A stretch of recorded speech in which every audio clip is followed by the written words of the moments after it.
Cecily's case is used and was used by the DA's office and by the police department to send a message to protesters that said, we can punish you severely.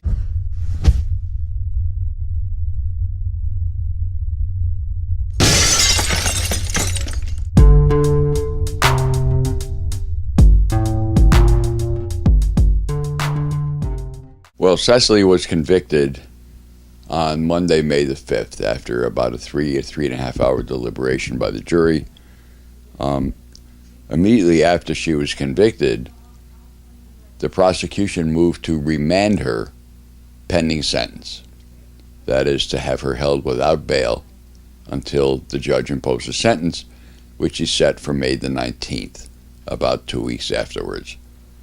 That is somewhat unusual in the sense that here's a woman who has been out on her own recognizance without bail, has made 30, maybe 40 court appearances, has never been late, never failed to appear, has no prior record, and has every indication that she will be coming back to deal with whatever sentence the judge imposes.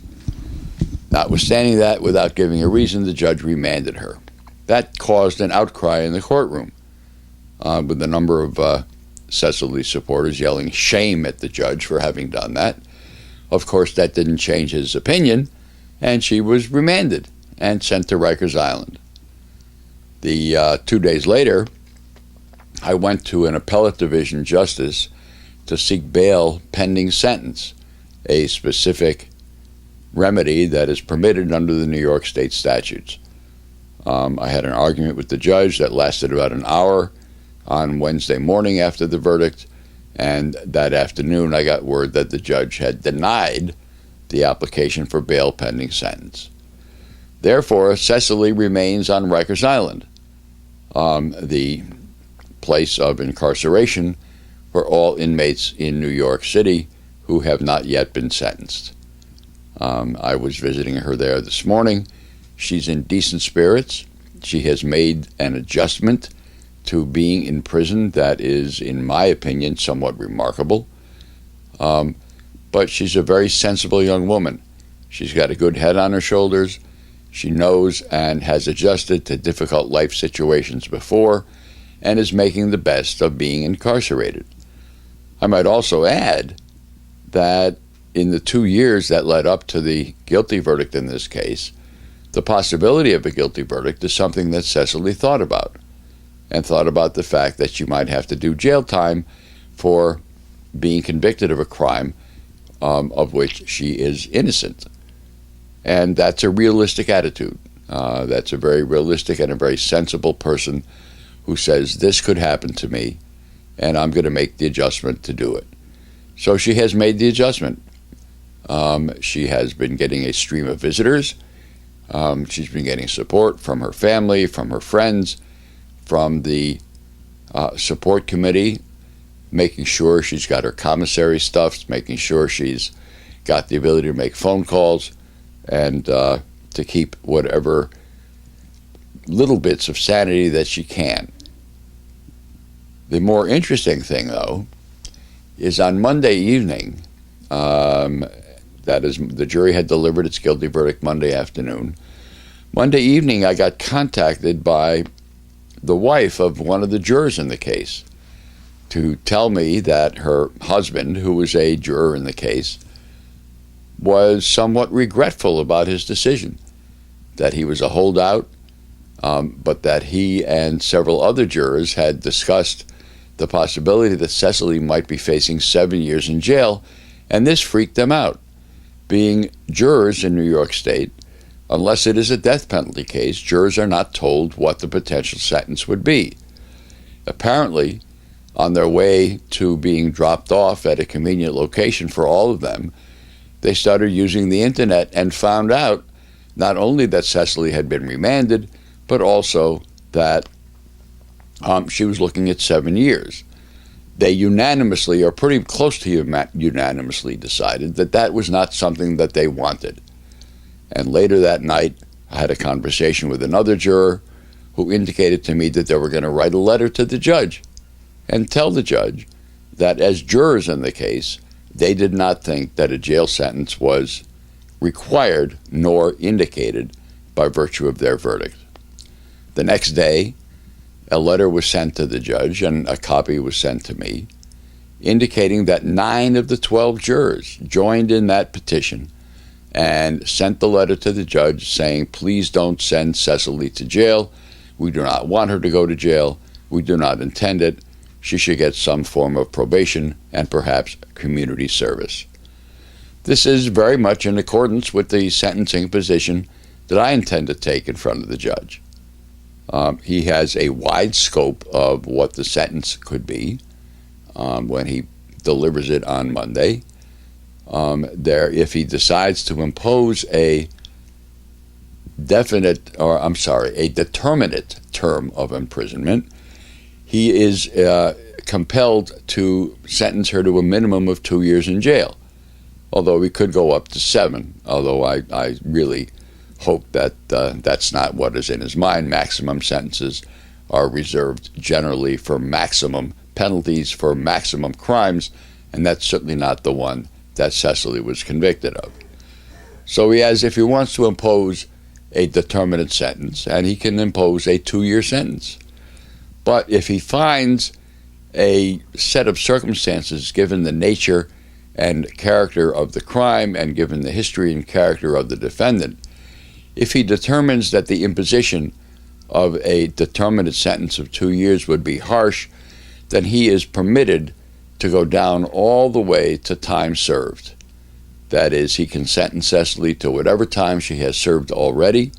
He could also sentence her to what's called a split sentence, which is a period of incarceration of 6 months or less, and a period of probation to follow that. That sentencing range is available to the judge, and I will urge the judge that he should find that a sentence of 2 years as a determinate sentence is unduly harsh, particularly given the punishment that Cecily has already encountered. That is to say, after she committed the crime which the jury found of assaulting the police officer, she was thereupon arrested, but the manner of her arrest was brutal. She was set upon by several police officers. Her head hit the ground. She was out of it. She was certainly and apparently concussed. She had what appears to be a seizure, and she was left alone lying on the sidewalk like a washcloth without speaking, barely able to breathe for about 10 or 12 minutes until an ambulance came and took her to the hospital.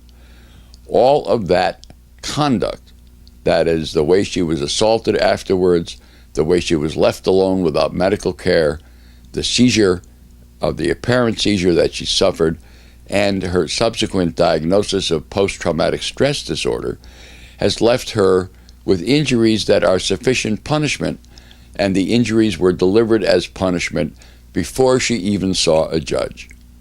In addition to which, there are pictures that show bruises all over her body, notwithstanding whether anybody believes that the bruise on her breast came from the officer who grabbed her from behind. Her arms, her back, and her ribs are filled with black and blue marks that can only be the result of an aggressive police response to an assault on one of their own. Therefore, the police delivered summary punishment. She has already been punished for the act for which she's convicted, and that punishment and the effects of that punishment are much more severe than the injury that the police officer suffered. On balance, the injury that the police officer suffered was a black eye, essentially a sports injury. He caught an elbow. That happens in basketball, happens in soccer, happens in football, and that's what he got. He was out for 2 weeks. The police surgeon gave him some time off, and then he was back on the job. So the injury that he suffered relative to the injuries that Cecily suffered, on balance, Cecily comes out ahead, unfortunately. And as a result, I'm going to tell the judge she's been punished enough, and any additional punishment would be unduly harsh. My urge of the judge is that a sentence that does not involve incarceration beyond which she has already served be imposed. I mean, what they did to Cecily was to create some false image of a wild-eyed Occupy Wall Street protester who was completely out of control and who probably inflicted the injuries on herself. The prosecution's position in their closing argument was that Cecily's argument that the injuries somehow were inflicted by the police is crazy, and that the injuries might just as well have been inflicted by aliens. The argument that the prosecution made was that she did not immediately cry out to anybody about the fact that some cop had groped her breast. Well, of course she didn't cry out about that. It's a sexual assault. She didn't know it was a cop who did it, and that's not the kind of thing that any woman boasts about or makes a major part of their story. She certainly did complain about it when she got to the second hospital she went to, Bellevue Hospital, but that wasn't sufficient for the prosecution, who decided that Cecily is nothing more than a fake who faked a seizure. She was an actress who convinced everybody around her, including all the spectators and all the police officers, that she was some kind of drama queen, and she did it all to cover up her obsessive need to become a heroine of Occupy Wall Street by assaulting a police officer.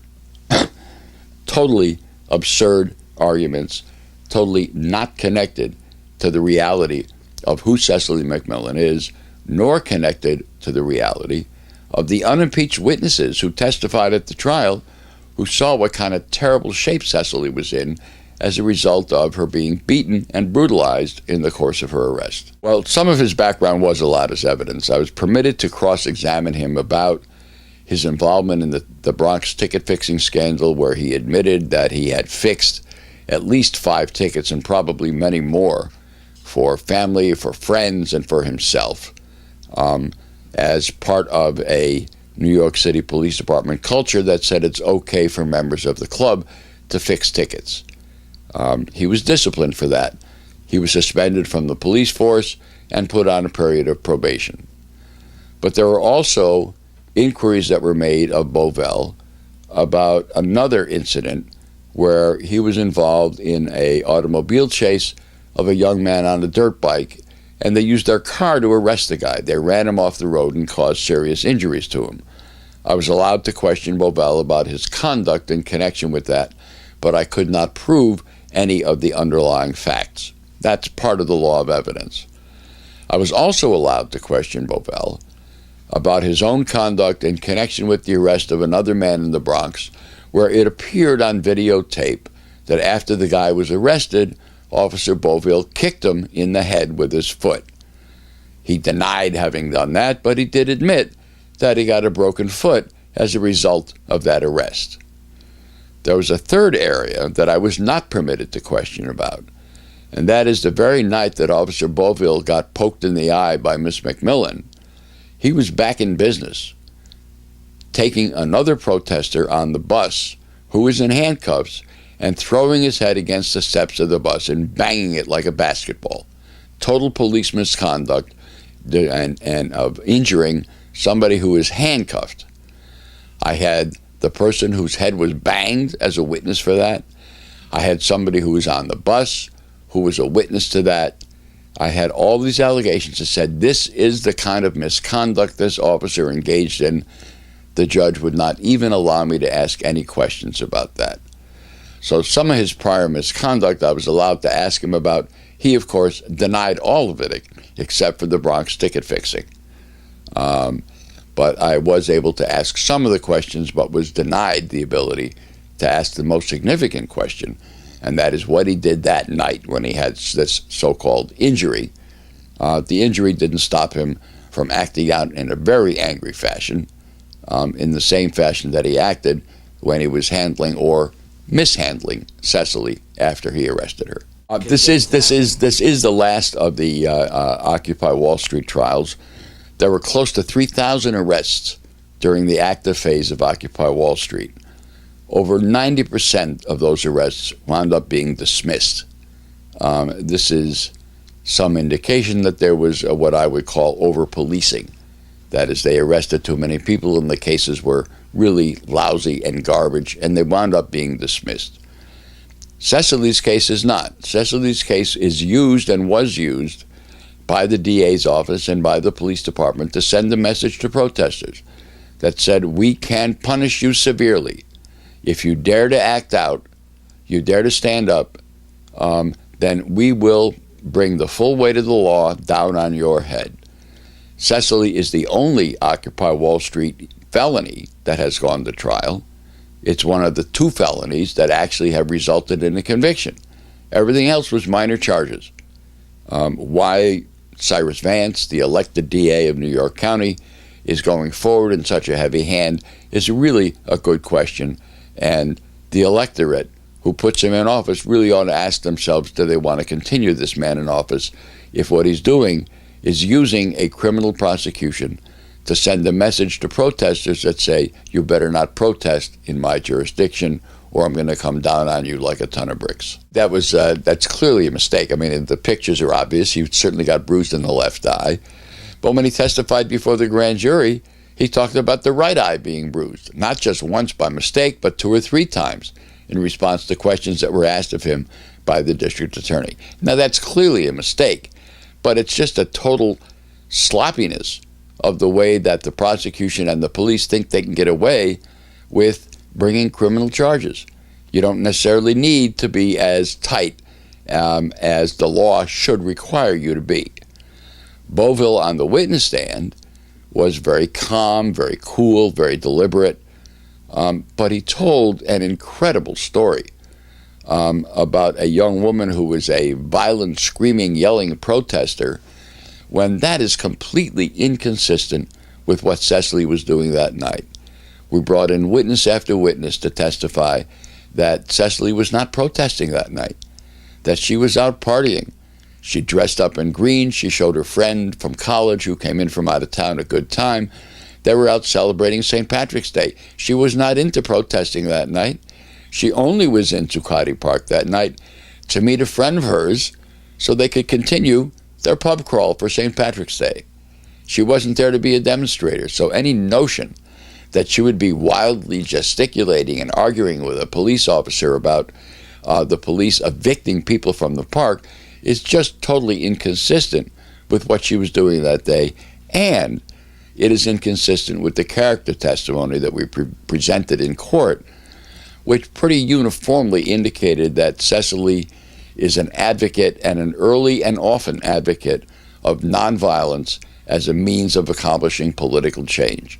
She does not believe that burning buildings, burning police cars, or assaulting police officers is an effective method of achieving social change. And so she does not engage in that, and that is her reputation. In fact, we had one witness who testified that among the Wall Street, or the Occupy Wall Street community, Cecily was known as the Queen of Nonviolence. Totally inconsistent with the person who Bovell portrayed as an angry protester who would use violence to further her political ends.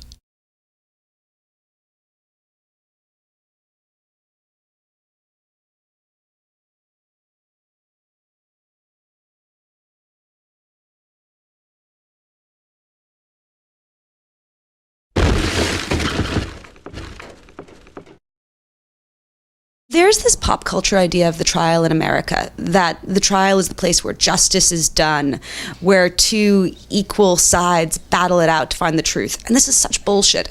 Anyone who has been in a court for any amount of time realizes Cop just pushed me and I pushed him back.